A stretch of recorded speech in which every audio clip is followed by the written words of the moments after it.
this November, we will all have the chance to stand up for our rights and freedoms at the polls by re-electing President Biden and Vice President Harris.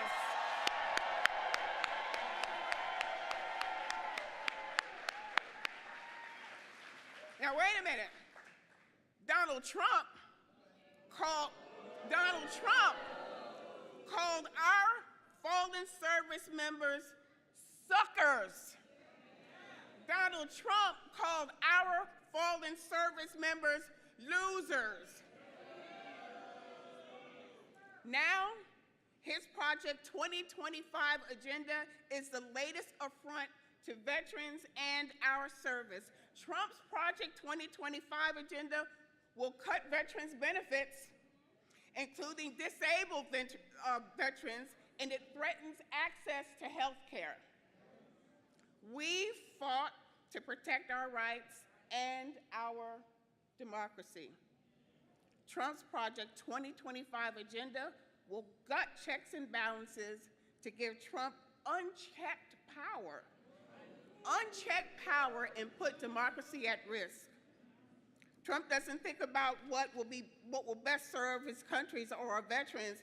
He only cares about himself. Now, we deserve an administration that fights for every American, which is why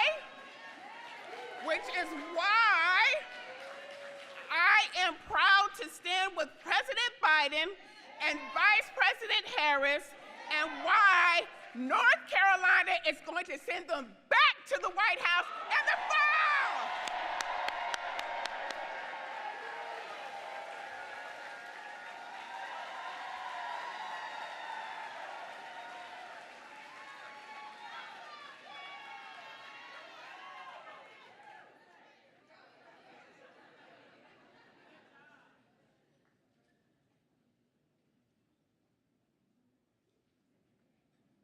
Please welcome Scott Peoples.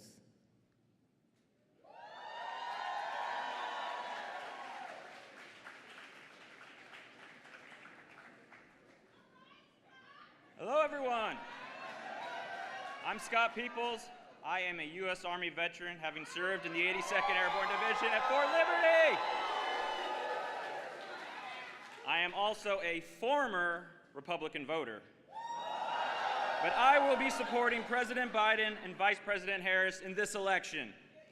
President Biden and Vice President Harris are fierce advocates for North Carolinians, including veterans, and we are better off because of them. Not only that, the other guy would make things worse, especially for us veterans. Trump himself called Americans who died in war suckers and losers, and his former chief of staff said he refused to visit the graves of fallen soldiers because the rain might mess up his hair. And while in office, he tried to cut billions of dollars in funding for disabled veterans. And Trump's second-term agenda would be even worse. Just look at his Project 2025 plans. Trump's Project 2025 includes plans to gut veterans' benefits, benefits that we earn through our service to this country. It is disgraceful and an insult to the men and women who bravely serve this country.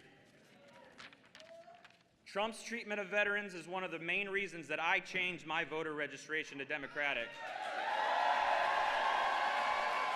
and why I am committed to defeating him at the ballot box this year.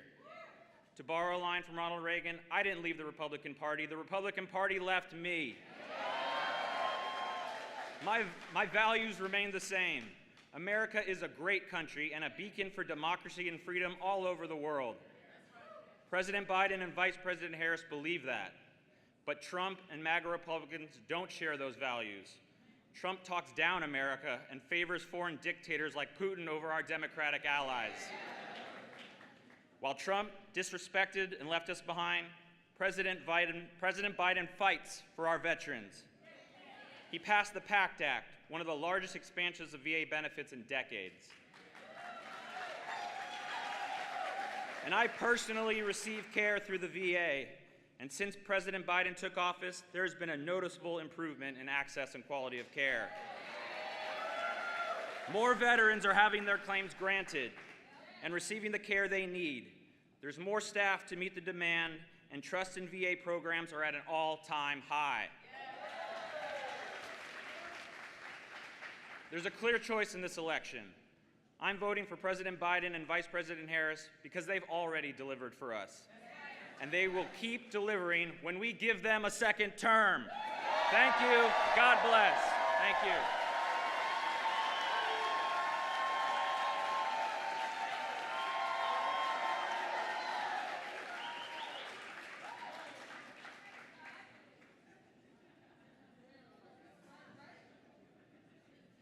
Please welcome Gabriella Johns.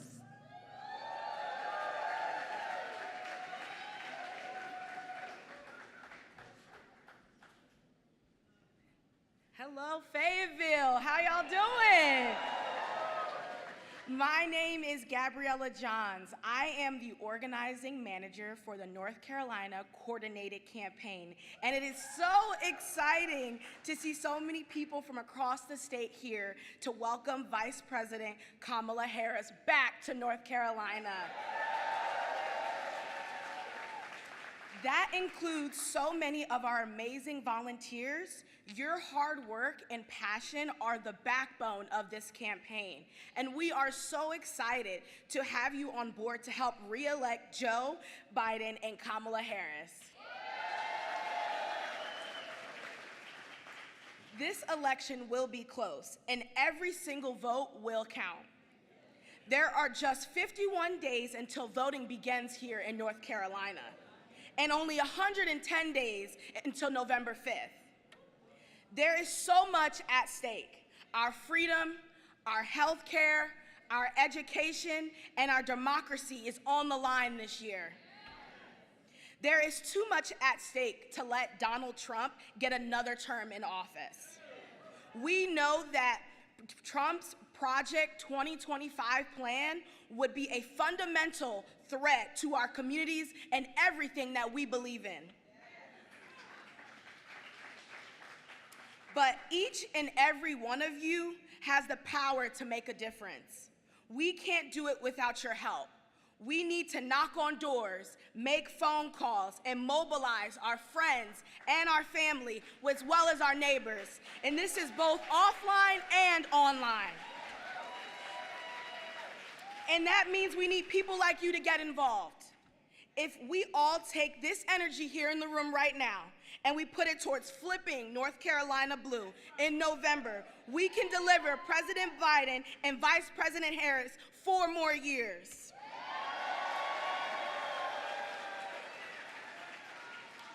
At the end of this,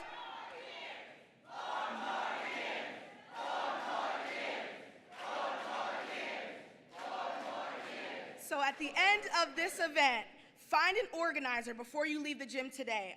They are ready to get you plugged into our campaign. We need everyone's help in this room. You've done it before, and we want you guys to come back and do it again. Can I count on you to find an organizer and sign up after this event? The path to the White House, to the governor's mansion, and beyond runs right here through Fayetteville. Keep the faith, and let's do this.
disconnect. You're going to take the power again, put it back, put it back.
Please welcome Governor of North Carolina, Governor Roy Cooper.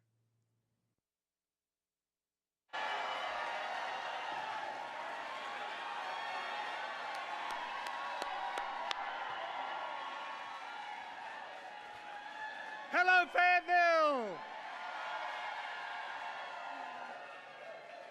Thanks for being here, and thanks for caring about the future of our country. North Carolina welcomes back Vice President Kamala Harris as she and President Biden get ready to defeat Donald Trump in November.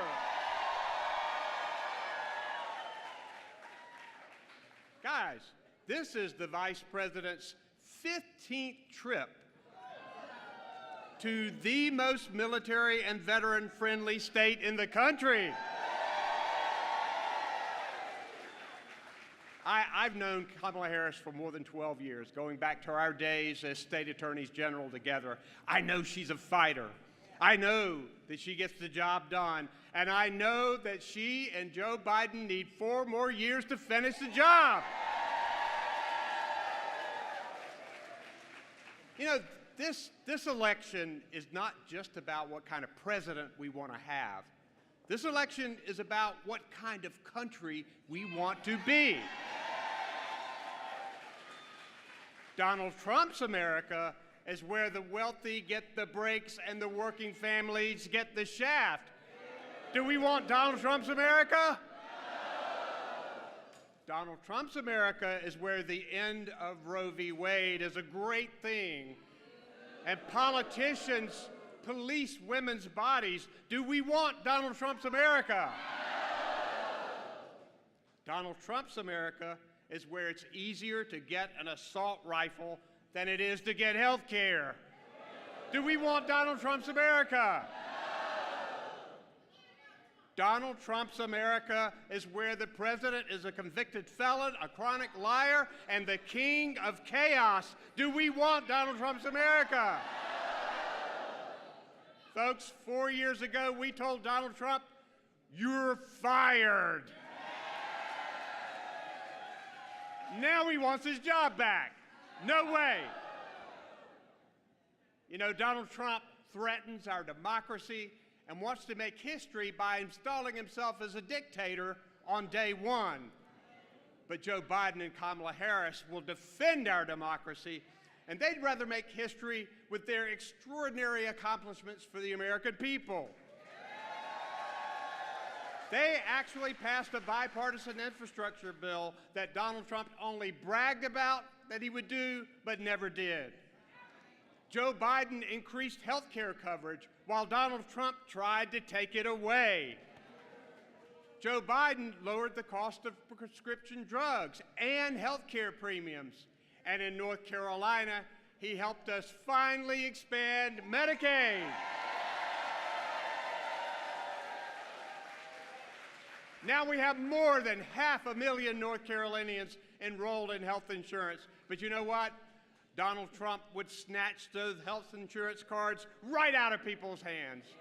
We cannot let that happen. Joe Biden and Kamala Harris are doing everything they can to protect and restore abortion rights, because we ought to leave medicine to the doctors and the decisions to the women. But Donald Trump, he's not going to stop with overturning Roe v. Wade. He's already promised to do more if he gets the chance. And if you don't believe it, just look up Project 2025. My fellow North Carolinians, can we defeat Donald Trump at the ballot box? Can we defeat Donald Trump right here in North Carolina and deny him the presidency? Of course we can. And we must. So, here's your assignment. We're in a school. For the next 110 days, we have to be on the doors, on the phones, on social media, on top of our game to stop Donald Trump's dark vision of America and make sure that Joe Biden and Kamala Harris can finish the job they started. Thank you, Fayetteville. Let's turn North Carolina blue for Biden. Thank you, thank you.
welcome Kelly Artis.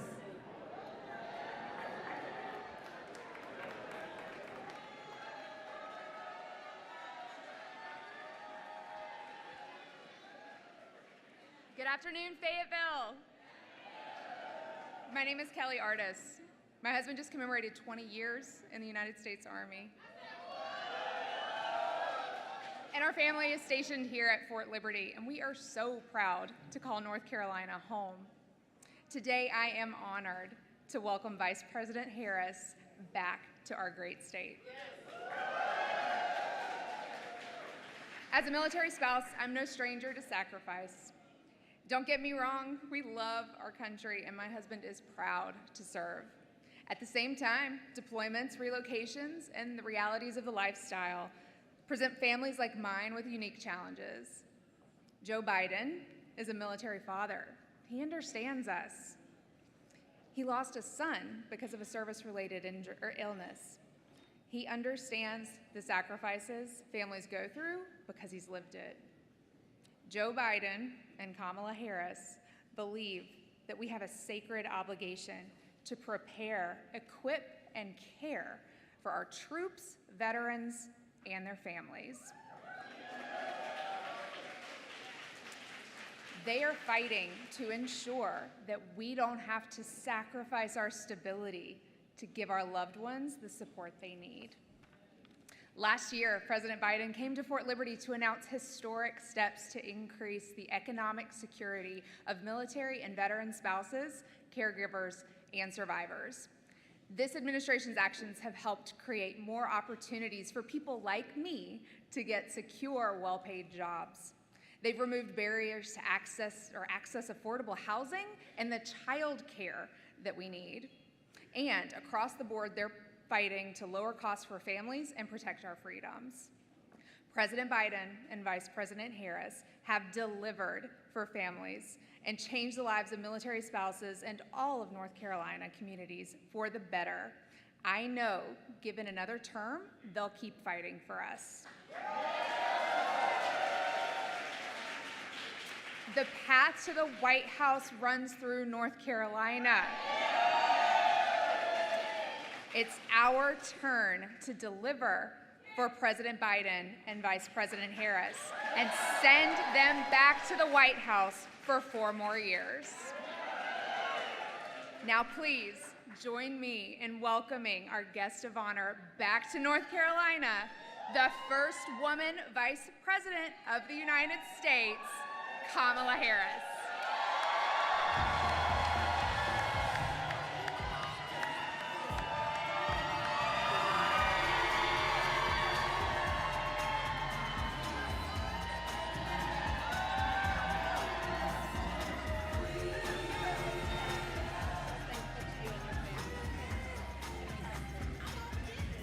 Can we hear it for Kelly? Good afternoon, North Carolina. Oh, it's good to be back. It's good to be back. And I want to thank Kelly for your work and for your family and all that you have given to our country in service. And it is so good to be back with so many incredible leaders. Including my dear friend Roy Cooper. You know, Roy and I served together when I was Attorney General of California, and he was Attorney General of North Carolina. I've known him for almost 2 decades, and he is an extraordinary leader. And I want to also thank the extraordinary leaders who are our service members and their families who are here with us this afternoon. Thank you all. You know, one of my greatest honors as Vice President is to meet with our service members around the world. I have met with our service members from NATO's eastern flank to the Korean DMZ, and from Arizona to Florida. And I will tell you what everybody here knows, all our service members possess an extraordinary skill, discipline, dedication, and love of country. And I know their families serve with equal dedication, and I thank you also. And I say everywhere I go around the world, we are so proud that the United States military is the greatest fighting force the world has ever seen. Which is why President Biden and I are proud to have passed the PACT Act, the largest expansion of health care and benefits for veterans and military families and survivors, the largest benefit in decades. So thank you again, everyone here, and in particular our military members and your families, for the service and the dedication that you have shown. So today, we are 110 days out from the election. And while many of us have been involved with these elections for every 4 years practically, nearly every time we will say, this is the one. Well, this here is the one. The most existential, consequential, and important election of our lifetime. And there is so much at stake. Last night was the latest example. So some of you may have heard Donald Trump's running mate deliver remarks at the Republican National Convention. He talked about his life story about growing up in Southwest Ohio, and it was compelling. It's a compelling story. And it was not the full story. Frankly, what is very telling is what he did not talk about on that stage. He did not talk about Project 2025, their 900-page blueprint for a second Trump term. He did not talk about it because their plans are extreme and they are divisive. In recent days, they've been trying to portray themselves as the party of unity. But here's the thing. If you claim to stand for unity, you need to do more than just use the word.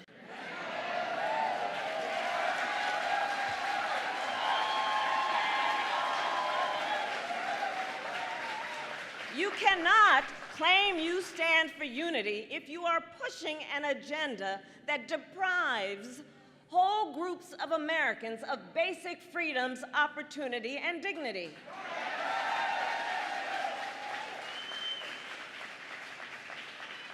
You cannot claim you stand for unity if you are intent on taking reproductive freedoms from the people of America and the women of America.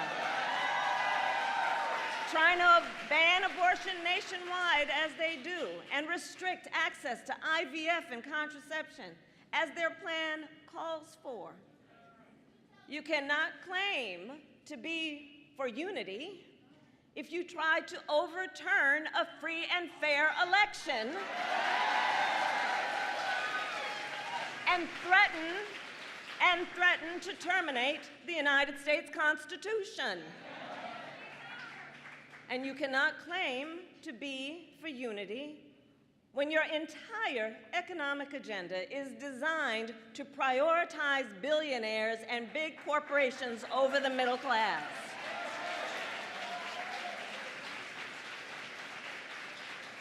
We're too busy watching what you're doing to hear what you're saying. And let us unpack that last point about the economy. This race can be boiled down to a single question. Who fights for you? Now, we know whose side our President Joe Biden is on. He grew up in a middle-class family in Scranton, Pennsylvania, and he has never forgotten where he came from. And I have been a first-hand witness.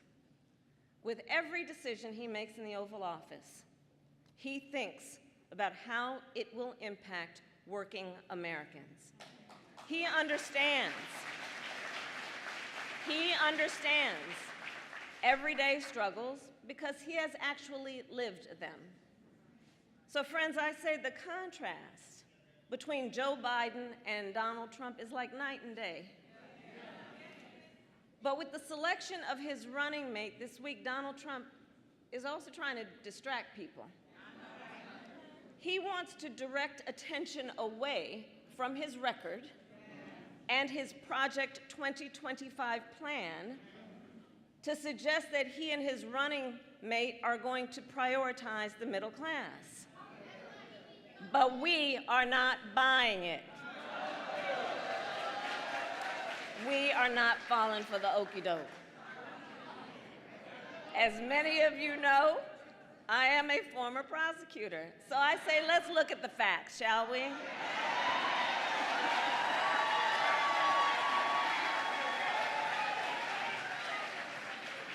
So Donald Trump tries to claim he brought back American manufacturing. The fact is, under Donald Trump, America lost tens of thousands of manufacturing jobs. And more than 1,000 factories closed under his watch. The facts. Meanwhile, President Joe Biden and I have created nearly 800,000 new manufacturing jobs. So much so it's been described as a manufacturing boom. Last night, we heard claims that Donald Trump is for fighting for our seniors. Well, how the heck can you claim you fight for seniors when you intend to cut Social Security and Medicare? Which we all know is a lifeline for so many of our seniors. Let me be very clear. President Joe Biden and I will always protect Social Security, and we will always protect Medicare.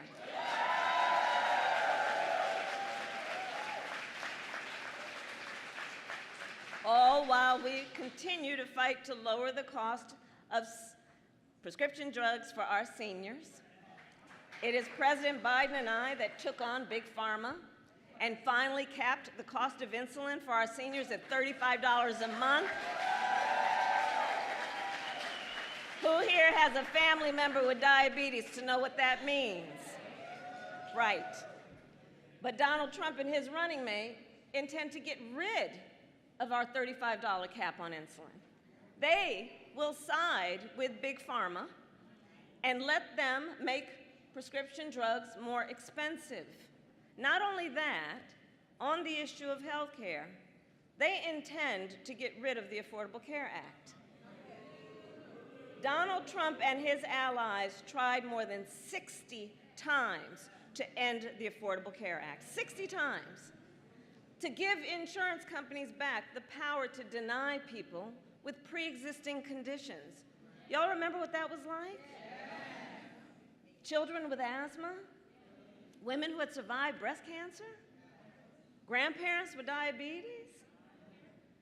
President Biden and I, on the other hand, have made the Affordable Care Act more strong. Because you see, we believe health care should be a right and not just a privilege of those who can afford it.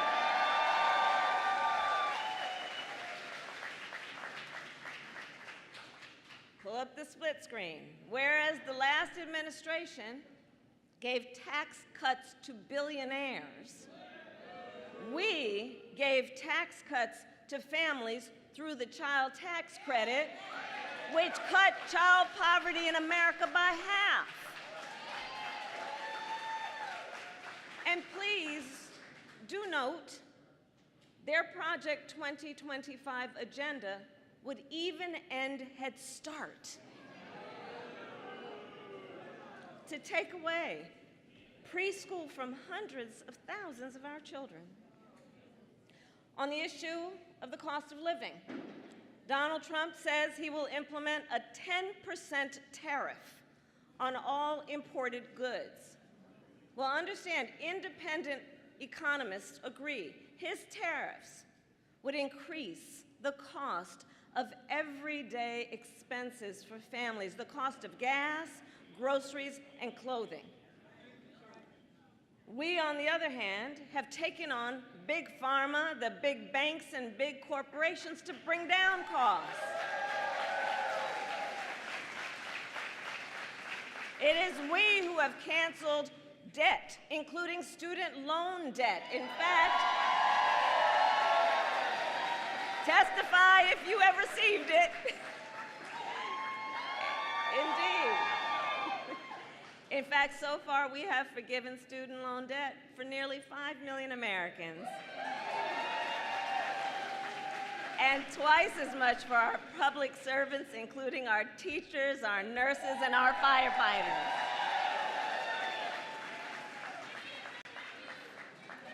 You're welcome. We are also fighting to lower energy costs. We made historic investments in clean energy. Today, America has record energy production, and we are energy independent. But Trump wants to roll back our progress.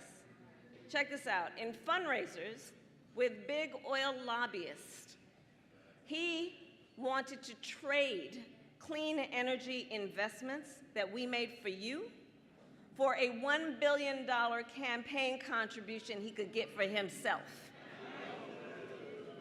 Understand motivation. So North Carolina, I think it is clear.